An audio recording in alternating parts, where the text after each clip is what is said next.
Hello friends, welcome to village little princess kitchen. இன்றைக்கி நம்ம கிச்சனில் ரொம்பவே ஹெல்த்தியான தூதுவளை துவையல் தான் செய்ய போகிறோம். ரெய்னி சீசன் ஸ்டார்ட் ஆக போது, கூடவே கோல்ட் அண்ட் காஃபும் ஸ்டார்ட் ஆகிடும். கோல்ட் அண்ட் காஃப் இருக்கிறவங்க இந்த துவையலை சாப்பிடும்போது ரொம்ப ரிலீஃபாக இருக்கும். இதுதான் தூதுவளை இலை. இது சாதாரணமாகவே எல்லா பிளேஸ்லேயும் வளர்ந்துருக்கும். இது ரொம்ப சேஃபாக ஹேண்டில் பண்ணணும். இந்த செடி முழுக்க முள்ளாக இருக்கும். இந்த தூதுவளை இலையில் முன்பக்கமும் பின்பக்கமும் முள் இருக்கும். அதெல்லாம் ரிமூவ் பண்ணிட்டு தான் நம்ம சமைக்க யூஸ் பண்ணணும்.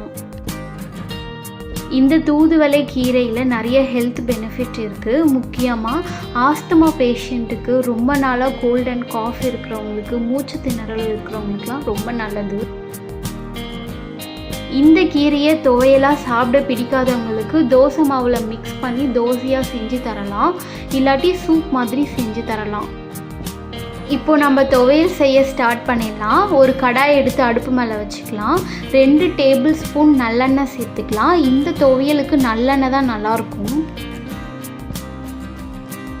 ஆயில் நல்லா காஞ்சிருச்சு. இப்போ 3 வரமிளகாவை சேர்த்துக்கலாம்.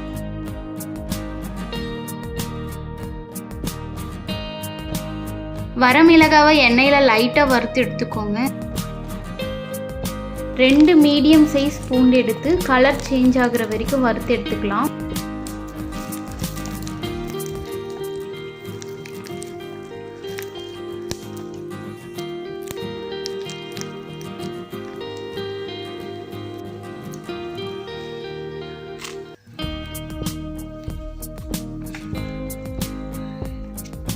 ஒரு கப் பூண்டு எடுத்துக்கிட்டோம்னா 3/4 கப் இஞ்சி சேர்த்துக்கலாம்.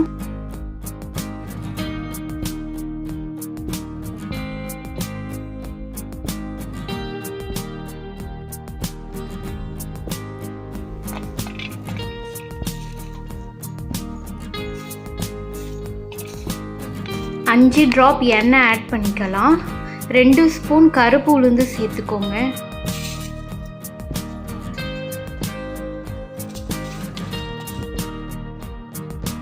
துவையலில் உளுந்து வறுத்து சேர்க்கறதுனால நல்லா வாசனையாக இருக்கும். கருப்பு உளுந்து தான் சேர்க்கணும்னு இல்லை, வெள்ளை உளுந்து இருந்தாலும் சேர்த்துக்கலாம்.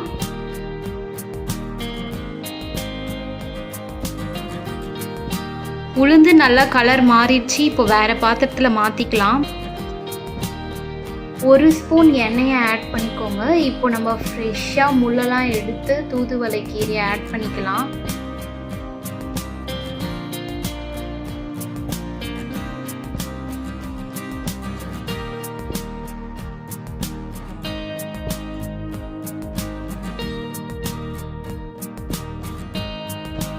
கீரையோட கலர் சேஞ்ச் ஆகுற வரைக்கும் வதக்கி எடுத்துக்கோங்க.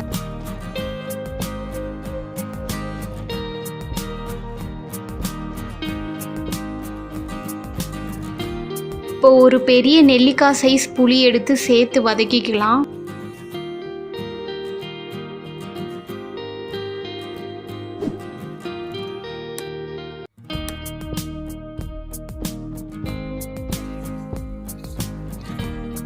அவ்வளோதான், நம்மளுடைய தூதுவளை துவையல் ஆல்மோஸ்ட் ரெடி ஆயிடுச்சு.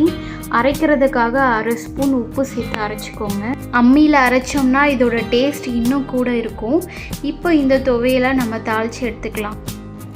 1/4 டீஸ்பூன் கடுகு சேர்த்துக்கோங்க. 1 டீஸ்பூன் உளுந்து சேர்த்துக்கோங்க. இது ஆப்ஷனல் தான். இப்போ நம்ம அரைச்சி வச்சுருந்த பேஸ்ட்டை சேர்த்துக்கலாம். இந்த துவையலை நான் 3 டேஸ் யூஸ் பண்ண போகிறேன். அதனால் நான் தேங்காயும் சின்ன வெங்காயம் சேர்க்கலை. நீங்கள் 1 டேக்கு யூஸ் பண்ண போகிறதா இருந்தால் தேங்காயும் சின்ன வெங்காயமும் சேர்த்துக்கலாம். இந்த அளவுக்கு 8 சின்ன வெங்காயமும் 3 டேபிள் ஸ்பூன் தேங்காய் துருவலும் எண்ணெயில் வதக்கி சேர்த்துக்கோங்க. அவ்வளோதான், நம்மளுடைய தூதுவளை துவையல் ரெடி ஆயிடுச்சு. இந்த துவையலை தோசை, இட்லி, ரைஸ் கூட ஆட் பண்ணி சாப்பிட்றதுக்கு ரொம்ப நல்லாயிருக்கும்.